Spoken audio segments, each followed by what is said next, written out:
We interrupt your regular programming to bring you this HGP Nightly News special report.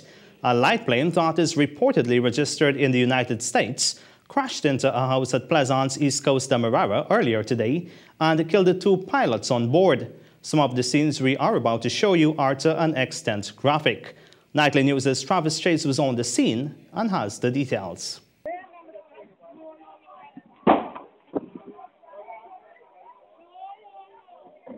Plane crash, boy. You playing it right there? Yeah, the plane's going there. Right there. Big one.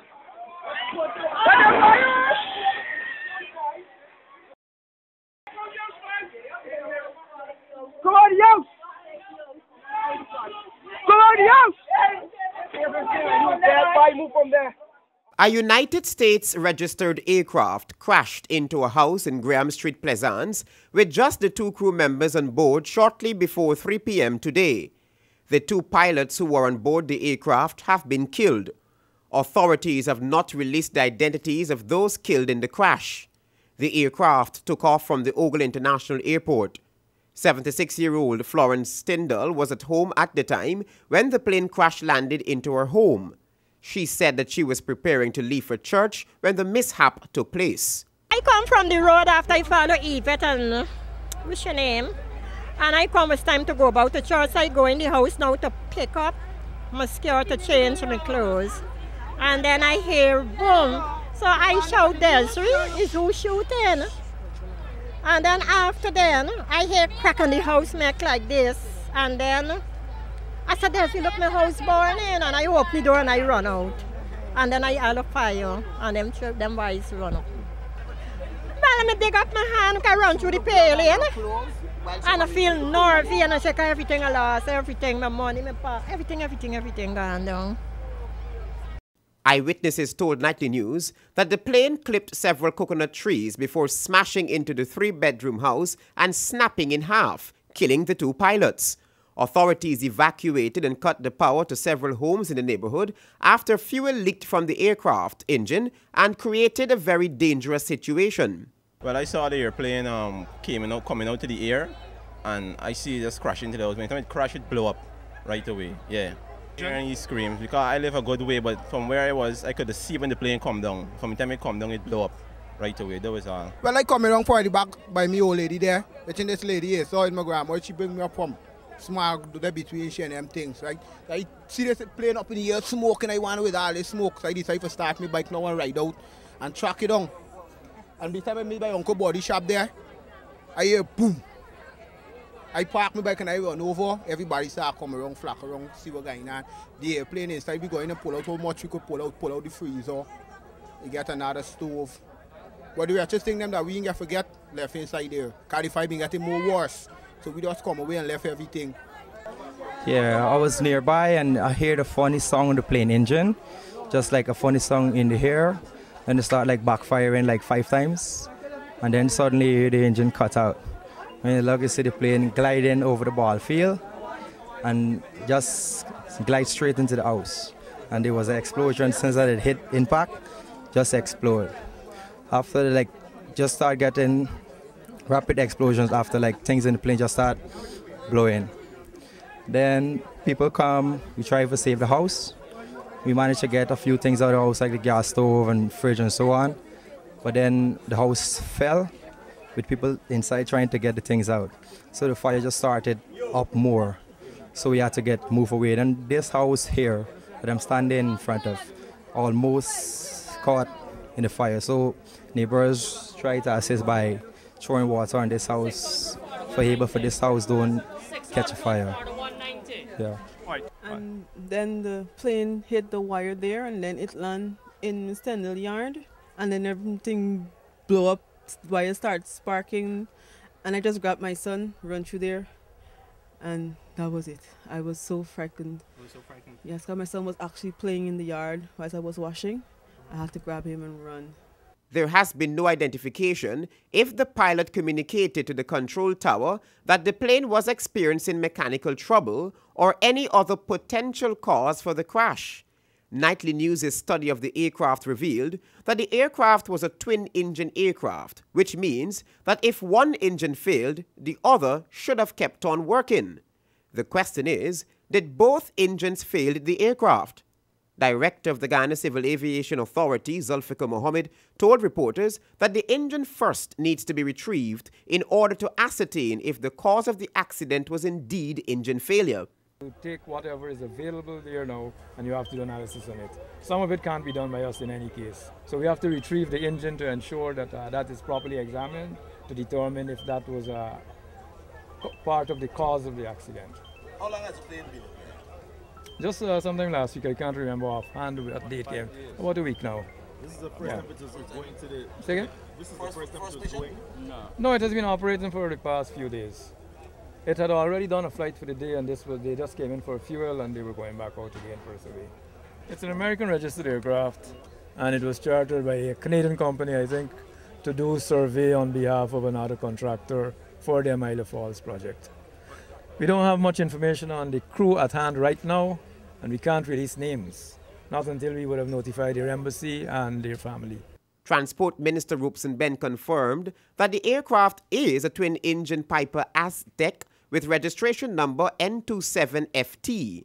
The aircraft was on a surveying mission to the Amalia Falls hydropower project and was on its second mission for the day into the interior site.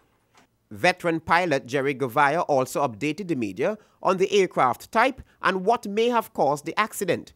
Home Affairs Minister Clement Rohi was also on the scene. The aircraft took off from Ogle, and the next report we got is that the pilot seems to have lost control of the aircraft, and it landed. There were two pilots on board, from what we understand.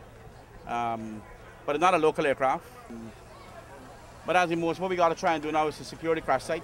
And quickly they got to assign some investigators to start looking at the clues. And if you look at the tree in the distance, you see the aircraft clip the tree out in the distance, and you see the engine, how the aircraft obviously came through here and impact the house. So the investigators got to start piecing that together. Yes, yeah. This is but this is very rare in aviation. This is this was a twin-engine aircraft, and it's meant to fly with one engine. It's meant to, if one engine fail, the other one, it should fly.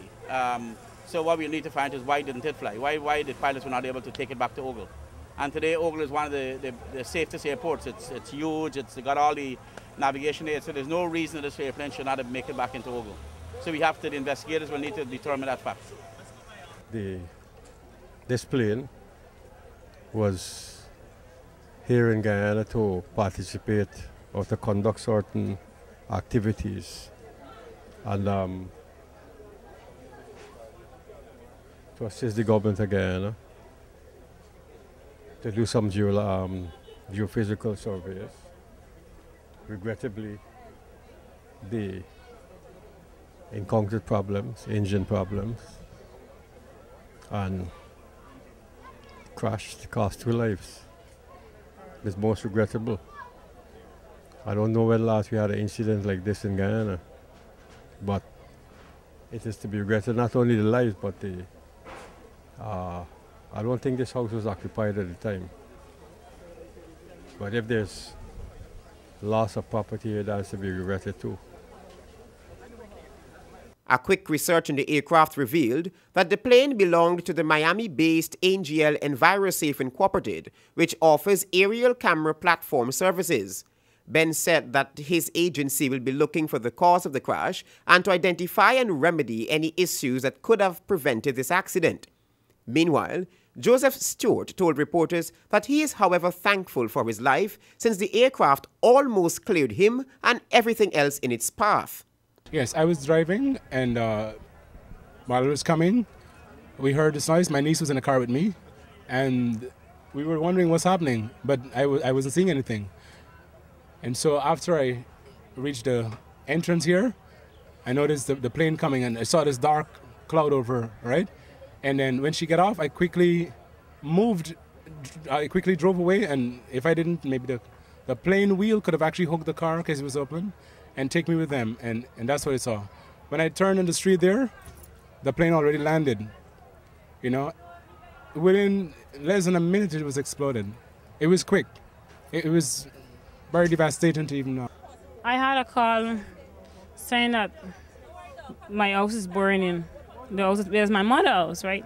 That is burning. So I immediately take a car and come to see what's going on. My son and brothers, everybody went in the house. Everybody could have died today. Thank God that nobody in there. No, I saw the smoke billowing in the air from home I'm on Prince William Street, and I rushed over to see what was taking place because I knew that in the vicinity where the smoke was coming from, that my sister's house was right here. And I'm like, oh God, I do hope that nothing has gone wrong, that there are no casualties or there are no lives were lost. So your sister's okay? Yeah, she's fine. Everybody are alive, but I am not sure about the lady at the back. I think that she left the house just before. In July of 2012, a Caribbean Airlines plane Boeing 737-800 overshot the runway at the Chedijagan International Airport. Luckily, there were no deaths. Several persons were, however, injured in that plane mishap. At today's scene, investigators quickly cordoned off the area to retrieve the remains of the pilots. With this special HGP Nightly News report, I am Travis Chase. Thank you, Travis. Nightly News will bring you more details as the investigation into the deadly crash continues. Good night.